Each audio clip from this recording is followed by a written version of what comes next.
बैठक का main agenda था हमारा, वो यही था कि जो अध्यादेशों का जो आज कानून बन चुके हैं उनके संबंध में जो पूरे देश में आंदोलन चल रहा है उसको कैसे गति दी जाए। उसको तेज़ गति देने के लिए आज ये आंदोलन पूरे भारत का बनने जा रहा है। 2 दिन में हो सकता है हमारी केंद्र की सरकार कहीं पे कोई बात करने के लिए या कई किसानों के मामले का हल करने के लिए तैयार ना हो, तो फिर क्या किया जाए। इस आंदोलन को और लंबा कैसे चलाया जाए, इसकी रूपरेखा क्या होनी चाहिए। इसके लिए हमारी ये जो आज 11 मेंबरों की कमेटी बनाई गई है, ये कमेटी तालमेल करेगी और आंदोलन को आगे कैसे ले जाना है, कैसे लड़ना है, वो सारी की सारी देख रेख इस कमेटी और उस कमेटी के साथ तालमेल बनाकर वो मिलकर करेंगे। एक इसका हम विरोध करते हैं, चौधरी चरण सिंह का नाम बदल करके इन्होंने अडानी के नाम से जो एयरपोर्ट लखनऊ में किया है, ये बिल्कुल शर्मनाक बात है। ये जो 3 अध्यादेश है जो डेथ वारंट के लिए कहा गया है, इसके खिलाफ जिस स्तर पर लड़ाई लड़ना पड़ेगी लड़ेंगे। तो सरकार अपने कानून में क्यों नहीं गारंटी देना चाहती, सरकार की नीयत में खोट। देश के लगभग सभी गैर राजनीतिक संगठन राष्ट्रीय किसान महासंघ के बैनर पर आज इकट्ठे हुए और सबने मिलकर ये तय किया कि आने वाले जो 5 तारीख का कॉल है अखिल भारतीय किसान कांग्रेस कमेटी का, उसके 5 तारीख के चक्का जाम का हम समर्थन करेंगे। साथ ही 26-27 के कार्यक्रम की रूपरेखा बैठ के बनाएंगे। अब इसके बाद दल्लेवाल जी बताएंगे।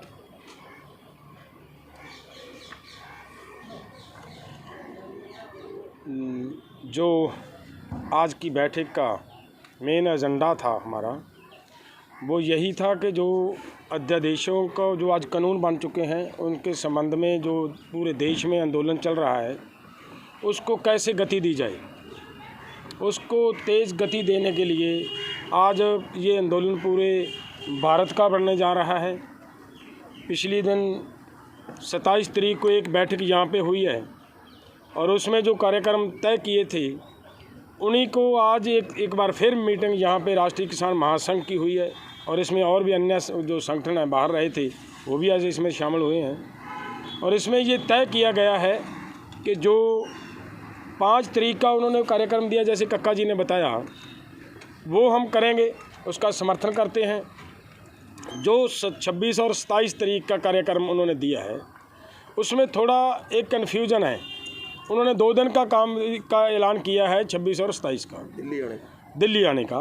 और हम ये सोच रहे हैं, आज की हमारी बैठक का ये विषय था, बहुत गंभीरता से उस पर विचार हुई है कि 2 दिन में हो सकता है हमारी केंद्र की सरकार कहीं पे कोई बात करने के लिए या कई किसानों के मामले का हल करने के लिए तैयार ना हो, तो फिर क्या किया जाए। इस आंदोलन को और लंबा कैसे चलाया जाए, इसकी रूपरेखा क्या होनी चाहिए। इसके लिए हमारी ये जो आज 11 मेंबरों की कमेटी बनाई गई है और वो कमेटी और जो उस दिन कमेटी बनी है, दोनों कमेटियां मिलकर बैठकर एक बैठक तय करेंगे हम उनके साथ और उस बैठक में इसकी नई रूपरेखा तैयार करेंगे कि उसका आंदोलन जो हो रहा है 26 और 27 वाला, वो ऐसा आंदोलन हो कि देश में एक मिसाल कायम हो जाए कि देश का किसान आज इकट्ठा होकर लड़ रहा है, तो बहुत बड़ी संख्या में हो वो आंदोलन हो। उसके लिए रूपरेखा तैयार करेंगे। और कोर कमेटी के जो 11 सदस्य हमारे आज सेलेक्ट किए गए हैं वो अलग अलग स्टेटों से तय किए गए हैं। जैसे हमारे ये शिव कुमार कक्का जी हैं, ऋषिपाल अमावता जी हैं, उधर हमारे अपना महाराष्ट्र से लक्ष्मण वांगे जी हैं और पंजाब से हमारे मंजीत सिंह जी हैं, इधर सेवा सिंह आर्या जी हैं, ये हमारे कश्मीर से हैं, उधर हमारे पंजाब अपना राजस्थान से भाई साहब संतवीर सिंह जी हैं और एक उनमें उस कमेटी में दास भी हूँ, मैं भी हूँ।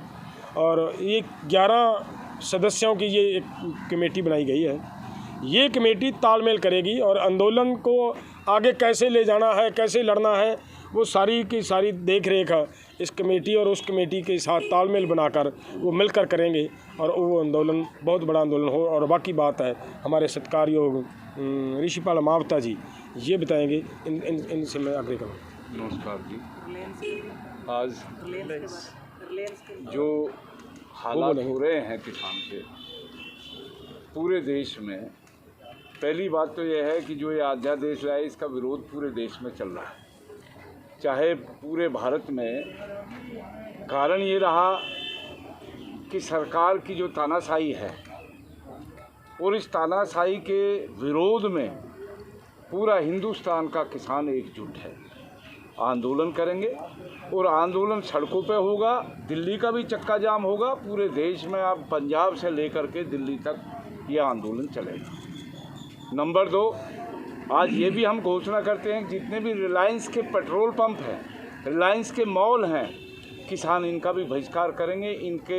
मेरी ये अपील है कि कोई भी इनसे पेट्रोल ना ले और इनको बंद कराने का काम भी किसान करेंगे। रिलायंस का आज एक इसका हम विरोध करते हैं, चौधरी चरण सिंह का नाम बदल करके इन्होंने अडानी के नाम से जो एयरपोर्ट लखनऊ में किया है, ये बिल्कुल शर्मनाक बात है। और इसके लिए हम सब एक हैं, कक्का जी के नेतृत्व में सब लोग, हमारे 120-130 संगठन हैं जो एक साथ मिलकर के एकजुट होकर के जहाँ भी किसान की लड़ाई है, चाहे पंजाब में है चाहे हरियाणा में है, जब तक किसान बिल्कुल चैन से नहीं बैठेगा, जो ये MSP का अध्यादेश अगर सरकार नहीं लाती है तो इस देश में, पूरे देश में, मैं ये कह रहा हूँ कि सबसे आज ये नारा है नरेंद्र मोदी किसान विरोधी, ये नारा लगाया है और किसान सब एकजुट हैं, सब मिलकर के तालमेल बना करके इस दिल्ली को घेरने का काम अब करेंगे, जल्दी ही किसान करेंगे। ये फैसला कमेटी जैसे ही करेगी और दिल्ली के लिए कूच करेंगे, ये फैसला हमने किया है। आप लोगों के कोई सवाल है तो आप एक एक करके पूछ सकते हैं सवाल। जी अभिजीत जी, आपके कितने किसान संगठन हैं और कितने किन किन राज्यों से हैं जो शामिल होंगे इसमें, और 27 और 28 नवंबर को, 26 और 27 नवंबर का जो है उसमें कितनी संख्या में आप लोग जुटेंगे? पहली बार AIKSCC के साथ आप मिलकर सामने आ रहे हैं। ठीक बात है।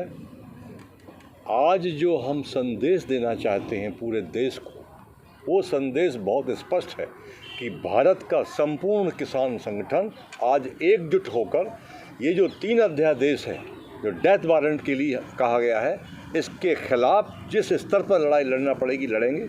हमारे साथ जितने भी संगठन राजनीतिक हैं पूरे देश के, वो एक साथ हैं और हम ऑल इंडिया किसान कोऑर्डिनेशन कमेटी के साथ में मिलकर दोनों कंधे से कंधा मिलाकर इस लड़ाई को लड़ेंगे। अब जी सरकार आप पर ये आरोप लगाती है, जी जो भी किसान संगठन इसका विरोध कर रहे हैं उन पर आरोप लगा रही है कि आप लोग बिचौलिए के बिहाफ में काम कर रहे हैं, जी, जबकि आप अब 500 से ज़्यादा किसान संगठन इस संघर्ष में जुड़ जाएंगे। जी, इस पर आपकी क्या टिप्पणी? देखिए, सरकार का तो काम ये है, हम पहले कांग्रेस का विरोध करते थे तो हम पर आरोप था कि हम संघ के आदमी हैं। अब हम संघ का विरोध करते हैं बीजेपी का तो बोल देते हैं कांग्रेस के आदमी हैं। तो ये तो आरोप प्रत्यारोप लगते रहेंगे, क्योंकि जो व्यक्ति काम करेगा, हम किस बिचौलिए के बीच में काम कर रहे हैं उसका सरकार नाम उजागर करे। ये सरकार जुमलेबाजी से नहीं चलेगी ना कि साहब अध्यादेश बहुत अच्छा है, इसमें बड़ा फ़ायदा है। हम प्रधानमंत्री जी से, कृषि मंत्री जी से डिबेट करने को तैयार हैं। अगर मैं जरा सी भी नैतिकता है तो हमने डिबेट करें वो कि किस बात की बात को कर रहे हैं आप। हम बताते हैं कि डेथ वारंट से कम नहीं है ये जो 3 अध्यादेश है। कई किसान संगठनों को रक्षा मंत्री ने अपने आवास पर बुलाकर केंद्रीय कृषि मंत्री से बैठक कराई है। क्या आप लोगों के पास भी कोई निमंत्रण आया था? आप बैठक करेंगे, बातचीत की कोई उम्मीद है उससे? देखिए, हमारे पास अभी तक कोई निमंत्रण नहीं आया है और जो चर्चाएं हुई हैं उसका हमको ज़्यादा जानकारी नहीं है, क्योंकि ये 2-4 जो पूंजीपति हैं बड़े और जो 12 लाख हज़ार करोड़ का कृषि का व्यापार है पूरे देश का, इस कृषि के व्यापार दुनिया का सबसे बड़ा व्यापार है। इस व्यापार पर वो 4 जो बड़े एजेंट इस देश के उद्योगपति हैं उनकी निगाह है, ये उनका ड्राफ्ट है। कृषि मंत्री को तो पता ही नहीं है कि ये अध्यादेश कब पास हो गया, देश के किसी व्यक्ति को नहीं पता है। वो तो केवल एक ही बात कह पाए हैं PM के सामने कि साहब बहुत अच्छा है। तो अच्छा क्या है, ये हमने दिल्ली में जब गिरफ्तारी दी थी पिछले बार, तो गिरफ्तारी में हमने कहा था कि भाई ठीक है, आपने इतने सारे पेज में अध्यादेश लिखा है, गारंटी, PM ने ट्वीट किया कि हम गारंटी देते हैं समर्थन मूल्य पर खरीदने की, तो एक लाइन आप कानून में जोड़ दें ना कि हम गारंटी दे रहे हैं मध्य समर्थन मूल्य पर क्रय करने की। हमारा झगड़ा पहले अध्यक्ष में ख़त्म हो जाएगा। तो सरकार अपने कानून में क्यों नहीं गारंटी देना चाहती? सरकार की नीयत में खोट। पहला बहुत लंबा समा करोना के दौरान ये बंद रही रेल गड्डियां, कोला नहीं घटिया, लेकिन अज भी कोला घटन वाली ਜਾਂ कोई होर कोई गल नहीं सी। असी रेल गड्डियां ਜਿਹੜੀਆਂ किसानां ने छड्डियां ਉਹ ਇਸ ਗੱਲ ਦੇ ਉੱਤੇ ਜਿਹੜੀਆਂ ਮਾਲ ਗੱਡੀਆਂ ਛੱਡੀਆਂ ਗਈਆਂ ਸੀ ਕਿ ਇਹਨਾਂ ਨੇ ਸਾਡੇ ਅੰਦੋਲਨ ਨੂੰ ਬਦਨਾਮ ਕਰਨ ਵਾਸਤੇ ਸਾਡੇ ਕਿਸਾਨਾਂ ਦੇ ਵਿੱਚ ਇੱਕ ਤਰ੍ਹਾਂ ਦੀ ਅਫਵਾਹ ਫੈਲਾਈ ਜਾਣੀ ਹੈ ਕਿ ਤੁਹਾਨੂੰ ਖਾਦ ਇਸ ਕਰਕੇ ਨਹੀਂ ਮਿਲਦੀ ਕਿਉਂਕਿ ਕਿਸਾਨ ਰੇਲਵੇ ਲਾਈਨ 'ਤੇ ਬੈਠਾ ਹੈ, ਖਾਦ ਆ ਨਹੀਂ ਰਹੀ। ਇਸ ਗੱਲ ਨੂੰ ਧਿਆਨ 'ਚ ਲੈਂਦਿਆਂ ਅਸੀਂ ਇਸ ਲਾਈਨ ਤੋਂ ਉੱਠ ਕੇ ਇੱਕ ਗੱਲ ਕਰੀ ਸੀਗੀ ਕਿ ਅਸੀਂ ਮਾਲ ਗੱਡੀਆਂ ਛੱਡਦੇ ਹਾਂ। ਅਗਰ ਸੱਚੀਓ ਇਹਨਾਂ ਨੂੰ ਫਿਕਰ ਆ ਲੋਕਾਂ ਦਾ, ਪੰਜਾਬ ਦੇ ਲੋਕਾਂ ਦਾ ਫਿਕਰ ਸੀ, ਦੇਸ਼ ਦੇ ਲੋਕਾਂ ਦਾ, ਫਿਰ ਸਾਨੂੰ ਤਾਂ ਇਹ ਵੀ ਕਿਹਾ ਇੱਕ ਦਿਨ ਕਿ ਜਿਹੜੇ ਮਿਲਟਰੀ ਬੈਠੀ ਹੈ ਸਾਡੀ ਅੱਗੇ ਜੰਮੂ ਕਸ਼ਮੀਰ ਦੇ ਵਿੱਚ, ਉਹਨਾਂ ਲਈ ਖਾਣ ਦਾ ਸਮਾਨ ਨਹੀਂ, ਉਹ ਵਿਚਾਰੇ ਸਾਡੇ ਬੱਚੇ ਭੁੱਖੇ ਮਰਨਗੇ। ਤੁਹਾਡੇ ਬੱਚੇ ਕੀ ਗੱਲ ਅੱਜ ਸਰਕਾਰ ਨੂੰ ਨਹੀਂ ਫਿਕਰ ਉਹਨਾਂ ਦਾ ਵੀ ਉਹ ਭੁੱਖੇ ਮਰਨਗੇ? ਇਸ ਕਰਕੇ ਸਰਕਾਰ ਇਹਨਾਂ ਤਰੀਕਿਆਂ ਦੇ ਨਾਲ ਸਾਡੇ ਅੰਦੋਲਨ ਨੂੰ ਹੋਰ ਬਦਨਾਮ ਕਰਨਾ ਚਾਹੁੰਦੀ ਹੈ, ਹੋਰ ਖਰਾਬ ਕਰਨਾ ਚਾਹੁੰਦੀ ਹੈ। ਲੇਕਿਨ ਸਰਕਾਰ ਦੀਆਂ ਇਹਨਾਂ ਚਾਲਾਂ ਦੇ ਉੱਤੇ ਅੱਜ ਦਾ ਕੋਈ ਅਸਰ ਨਹੀਂ ਪੈਣਾ। ਇਹ ਜਿਹੜੀ ਇਹ ਕਹਿ ਰਹੇ ਨਾ ਯੂਰੀਆ ਦੀ ਘਾਟ ਆਊਗੀ, ਯੂਰੀਆ ਨਹੀਂ ਮਿਲਣੀ। ਮੈਂ ਕੱਲਾ ਕਲੀਅਰ ਕਰਾਂ ਤੁਹਾਡੇ ਮਾਧਿਅਮ ਦੇ ਰਾਹੀਂ, ਸਾਡੇ ਕਿਸਾਨ ਇਹ ਕਹਿ ਰਹੇ ਨੇ ਜਿਹੜੇ ਰੇਲਵੇ ਟਰੈਕਾਂ ਦੇ ਉੱਤੇ ਅੱਜ ਸਟੇਸ਼ਨਾਂ 'ਤੇ ਬੈਠੇ ਨੇ, ਉਹ ਕਹਿੰਦੇ ਜੀ ਬਿਲਕੁਲ ਯੂਰੀਆ ਨਾ ਮਿਲੇ, ਬਿਲਕੁਲ DAP ਨਾ ਮਿਲੇ, ਬਿਲਕੁਲ ਡੀਜ਼ਲ ਨਾ ਮਿਲੇ, ਕੁਛ ਨਾ ਮਿਲੇ। ਜਿਸ ਦਿਨ ਅਸੀਂ ਇਹ ਐਲਾਨ ਕੀਤਾ ਵੀ ਅਸੀਂ ਰੇਲਵੇ ਮਾਲ ਗੱਡੀਆਂ ਛੱਡਦੇ ਹਾਂ, ਸਾਨੂੰ ਹਜ਼ਾਰਾਂ ਕਿਸਾਨਾਂ ਨੇ ਮੈਸੇਜ ਦਿੱਤੇ ਕਿ ਪ੍ਰਧਾਨ ਜੀ ਤੁਸੀਂ ਨਹੀਂ ਛੱਡਣੀਆਂ ਸੀ, ਹਜੇ ਵੀ ਨਹੀਂ ਛੱਡਣੀਆਂ ਸੀ। ਔਰ ਕਿਸਾਨ ਇਸ ਗੱਲ ਲਈ ਤਿਆਰ ਬੈਠਾ ਹੈ ਕਿ ਫਸਲ ਦੀ ਕੋਈ ਚਿੰਤਾ ਨਹੀਂ। ਸਾਨੂੰ ਪਤਾ ਹੈ ਕਿ ਸਾਡੀ ਜ਼ਮੀਨ ਜਾਣੀ ਹੈ, ਜ਼ਮੀਨ ਦੀ ਵੈਲਿਊ ਵੱਧ ਹੈ, ਫਸਲ ਦੀ ਵੈਲਿਊ ਬਹੁਤ ਥੋੜ੍ਹੀ ਹੈ ਜ਼ਮੀਨ ਦੇ ਸਮਾਨ ਅੰਤਰ। ਇਸ ਕਰਕੇ ਇਸ ਲੜਾਈ ਦੇ ਵਿੱਚ ਕਿਸਾਨ ਸਾਡੇ ਨਾਲ ਹੈ। ਸਰਕਾਰ ਜਿੰਨੇ ਮਰਜ਼ੀ ਜੁਮਲੇ ਵਰਤ ਲੇ, ਜਿੰਨੇ ਮਰਜ਼ੀ ਦਾਅ ਪੇਚ ਵਰਤ ਲੇ, ਸਰਕਾਰ ਦਾ ਕੋਈ ਦਾਅ ਪੇਚ ਮਤਲਬ ਕਿਸਾਨ ਕਾਮਯਾਬ ਨਹੀਂ ਹੋਣ ਦੇਣਗੇ। ਤੁਸੀਂ ਪਿਛਲੀ ਵਾਰ ਜਿਹੜੀ ਬੈਠਕ ਹੋਈ ਕ੍ਰਿਸ਼ੀ ਭਵਨ ਦੇ, ਤੁਸੀਂ ਉਹਦੇ ਵਿੱਚ ਮੌਜੂਦ ਸੀ, ਤੁਸੀਂ ਉਹ ਬਾਹਰ ਨਿਕਲੇ, ਤੁਸੀਂ ਕਹਿੰਦੇ ਸਾਡੇ ਨਾਲ ਸਰਕਾਰ ਨੇ ਧੱਕਾ ਕੀਤਾ, ਇਹ ਵਿਵਹਾਰ ਸਰਕਾਰ ਦਾ ਠੀਕ ਨਹੀਂ, ਸਾਨੂੰ ਬੁਲਾ ਕੇ ਜਿਹੜਾ ਕੰਮ ਕੀਤਾ ਗਿਆ। ਹੁਣ ਤੁਸੀਂ ਲੋਕ ਤਿਆਰ ਹੋ ਦਿੱਲੀ ਆਉਣ ਲਈ ਕਿ ਜੇਕਰ ਸਰਕਾਰ ਬੁਲਾਉਂਦੀ ਹੈ ਗੱਲਬਾਤ ਕਰਨ ਲਈ? ਦੇਖੋ ਪਹਿਲੀ ਤਾਂ ਗੱਲ ਇਹ ਹੈ ਕਿ ਸਾਡੀ ਸਰਕਾਰ ਨੂੰ ਅਸੀਂ ਇਹ ਕਿਹਾ ਸੀ ਕਿ ਸਾਡੇ ਨਾਲ ਗੱਲ ਉਹ ਕਰੇ ਜਿਹੜਾ ਸਾਡੇ ਮਸਲੇ ਦਾ ਸਮਾਧਾਨ ਕਰ ਸਕਦਾ ਹੈ, ਜਿਹੜਾ ਇਸ ਮਸਲੇ ਦਾ ਹੱਲ ਕਰ ਸਕਦਾ ਹੈ। ਕੇਵਲ ਗੱਲਾਂ ਬਾਤਾਂ ਨਾਲ ਨਹੀਂ ਗੱਲ ਬਣਨੀ। ਇਹਨਾਂ ਨੇ ਉਸ ਮੀਟਿੰਗ ਦੇ ਵਿੱਚ ਸਾਨੂੰ ਸੱਦ ਕੇ ਸਾਨੂੰ ਸਮਝਾਉਣ ਦਾ ਯਤਨ ਕੀਤਾ ਵੀ ਕਾਨੂੰਨਾਂ ਦੇ ਵਿੱਚ ਆਹ ਕੁਛ ਲਿਖਿਆ ਹੈ। ਔਰ ਉਸ ਮੀਟਿੰਗ ਦੇ ਵਿੱਚ ਅਸੀਂ ਬੜਾ ਠੋਕ ਕੇ ਗੱਲ ਕਹੀ ਸੀ ਵੀ ਤੁਸੀਂ ਸਾਨੂੰ ਪੜ੍ਹਾਓ ਨਾ, ਅਸੀਂ ਇੰਨੇ ਕੁ ਤਾਂ ਪੜ੍ਹੇ ਹਾਂ। ਸਾਡੇ ਪੰਜਾਬ ਦੇ ਵਿੱਚ ਵਕੀਲ ਲੋਕ ਹੈਗੇ ਨੇ, ਸਾਡੇ ਬੱਚੇ PhDਆਂ MA MSCਆਂ ਕਰ ਚੁੱਕੇ ਆ। ਸਭ ਪਤਾ ਲੋਕਾਂ ਨੂੰ ਵੀ ਇਹਦੇ ਵਿੱਚ ਕੀ ਹੈ, ਕਾਨੂੰਨ ਦੇ ਵਿੱਚ ਵਕੀਲ ਬੜੇ ਆ ਸਾਡੇ ਪੰਜਾਬ ਦੇ ਅੰਦਰ। ਇਸ ਕਰਕੇ ਜਿਹੜੀ ਤੁਹਾਡੀ ਇਹ ਗੱਲ, ਇਹ ਤੁਸੀਂ ਸਾਡੇ ਨਾਲ ਇੱਕ ਤਰ੍ਹਾਂ ਦੀ ਹੁਸ਼ਿਆਰੀ ਕਰ ਰਹੇ ਹੋ। ਸਾਨੂੰ ਇੱਥੇ ਸੱਦਿਆ ਵਰਚੁਅਲ ਮੀਟਿੰਗਾਂ ਦੇ ਵਾਸਤੇ, ਸਾਰੇ ਮੰਤਰੀ ਪੰਜਾਬ 'ਚ ਚੱਕ ਕੇ ਭੇਜੇ ਹੋਏ ਆ। ਇਸ ਕਰਕੇ ਅਸੀਂ ਉਹਦਾ ਵਿਰੋਧ ਕੀਤਾ ਸੀ। ਔਰ ਅੱਜ ਵੀ ਅਸੀਂ ਉਸ ਦਿਨ ਬਾਅਦ ਇਸ ਗੱਲ ਦੇ ਉੱਤੇ ਬੜੀ ਨਾਰਾਜ਼ਗੀ ਸੀ ਸਾਡੇ ਅੰਦਰ ਕਿ ਚਾਹੇ ਕੁਛ ਵੀ ਹੋਵੇ ਅਸੀਂ ਦਿੱਲੀ ਨਹੀਂ ਆਵਾਂਗੇ। ਅੱਜ ਦਿੱਲੀ ਦੀ ਸਰਕਾਰ ਵਾਪਸ ਜਾਂਦੀ ਹੈ ਤਾਂ ਉੱਥੇ ਜਾਂਦੀ ਹੈ। ਪਰ ਫਿਰ ਵੀ ਮੈਂ ਕਹਿੰਦਾ ਜੇਕਰ ਸਰਕਾਰਾਂ ਸਾਡੇ ਨਾਲ ਗੱਲਬਾਤ ਕਰਦੀਆਂ, ਅਸੀਂ ਇਹ ਮੌਕਾ ਨਹੀਂ ਦਿਆਂਗੇ ਸਰਕਾਰ ਨੂੰ ਕਿ ਕਿਸਾਨ ਗੱਲਬਾਤ ਲਈ ਤਿਆਰ ਨਹੀਂ, ਕਿਸਾਨ ਗੱਲਬਾਤ ਲਈ ਨਹੀਂ ਆਉਂਦੇ। ਅਸੀਂ ਗੱਲਬਾਤ ਕਰਾਂਗੇ, ਟੇਬਲ ਤੇ ਬੈਠ ਕੇ ਗੱਲਬਾਤ ਕਰਾਂਗੇ। ਜੈਸੇ ਕੱਕਾ ਜੀ ਨੇ ਕਿਹਾ ਹੈ, ਸਾਡੇ ਨਾਲ ਕੋਈ ਬੈਠੇ ਤਾਂ ਸਹੀ, ਆ ਕੇ ਗੱਲ ਕਰੇ ਤਾਂ ਸਹੀ, ਮੈਦਾਨ 'ਚ ਤਾਂ ਆਵੇ। ਕਿਸਾਨ ਦੀ ਅੱਖ 'ਚ ਅੱਖ ਪਾਉਣ ਦੀ ਕਿਸੇ ਮੰਤਰੀ ਦੀ ਹਿੰਮਤ ਹੀ ਨਹੀਂ ਪੈ ਰਹੀ। ਸਾਰੇ ਇਸ ਗੱਲ ਤੋਂ ਭੱਜ ਰਹੇ ਨੇ। ਕੈਪਟਨ ਸਾਹਿਬ ਕੱਲ੍ਹ ਦਿੱਲੀ ਆ ਰਹੇ, ਉਹਨੂੰ ਕਿਵੇਂ ਦੇਖ ਰਹੇ ਹੋ? ਰਾਜਨੀਤੀ ਹੈ, ਇਹਨਾਂ ਲੋਕਾਂ ਦੀ ਰਾਜਨੀਤੀ ਹੈ, ਰਾਜਨੀਤੀ ਕਰ ਰਹੇ ਨੇ ਔਰ ਰਾਜਨੀਤੀ ਦੇ ਵਿੱਚੋਂ ਸਾਰਾ ਕੁਝ ਹੋ ਰਿਹਾ ਹੈ। ਅਗਰ ਮੈਂ ਕੈਪਟਨ ਅਮਰਿੰਦਰ ਸਿੰਘ ਨੇ ਜਿਹੜਾ ਉੱਥੇ ਪੰਜਾਬ ਦੇ ਵਿੱਚ ਮਤਾ ਪਾਇਆ ਹੈ, ਉਹ ਮਤਾ ਪਾਉਣ ਵਾਸਤੇ ਸਾਨੂੰ ਇਹ ਕਹਿਣਾ ਪਿਆ ਸੀਗਾ ਕਿ ਅਗਰ ਇੱਕ ਹਫ਼ਤੇ ਦੇ ਵਿੱਚ ਤੁਸੀਂ ਵਿਦਨ ਵੀਕ ਰੈਜੂਲੇਸ਼ਨ ਨਾ ਲੈ ਕੇ ਆਏ ਤਾਂ ਤੁਹਾਡਾ ਵੀ ਘਿਰਾਓ ਕਰਾਂਗੇ। ਔਰ ਜਦੋਂ ਘਿਰਾਓ ਦਾ ਐਲਾਨ ਕੀਤਾ, ਫਿਰ ਜਾ ਕੇ ਇਹਨਾਂ ਨੂੰ ਇਹ ਕਹਿਣਾ ਪਿਆ 14 ਤਰੀਕ ਨੂੰ ਕਿ ਅਸੀਂ 19 ਤਰੀਕ ਨੂੰ ਮਤਲਬ ਇਜਲਾਸ ਸੱਦ ਰਹੇ ਹਾਂ। ਸੋ ਜਿਹੜਾ ਉੱਥੋਂ ਵੀ ਜਿਹੜਾ ਹੋ ਰਿਹਾ ਹੈ ਉਹ ਵੀ ਮਤਲਬ ਇਹਨਾਂ ਨਾਲ ਲੜਾਈ ਲੜ ਕੇ ਕਰਵਾ ਰਹੇ ਹਾਂ। ਅਸੀਂ ਕੋਈ ਕਿਸਾਨ ਅੰਦੋਲਨ ਦੀ ਜਿੱਤ ਹੈ ਇਹ, ਜਿੰਨਾ ਕਿ ਅਸੀਂ ਕਰਵਾ ਰਹੇ ਹਾਂ। ਔਰ ਦੂਸਰੀ ਵੱਡੀ ਗੱਲ ਹੈ ਕਿ ਇਹ ਜਿਹੜਾ ਮਤਾ ਪਿਆ ਹੈ ਨਾ, ਇਸ ਮਤੇ ਦੇ ਨਾਲ ਅੱਜ ਪੂਰੇ ਭਾਰਤ ਦੇ ਅੰਦਰ ਹੋਰ ਸਟੇਟਾਂ 'ਚ ਮਤੇ ਪੈਣੇ ਸ਼ੁਰੂ ਹੋਏ ਆ, ਮਤੇ ਪੈ ਰਹੇ ਨੇ।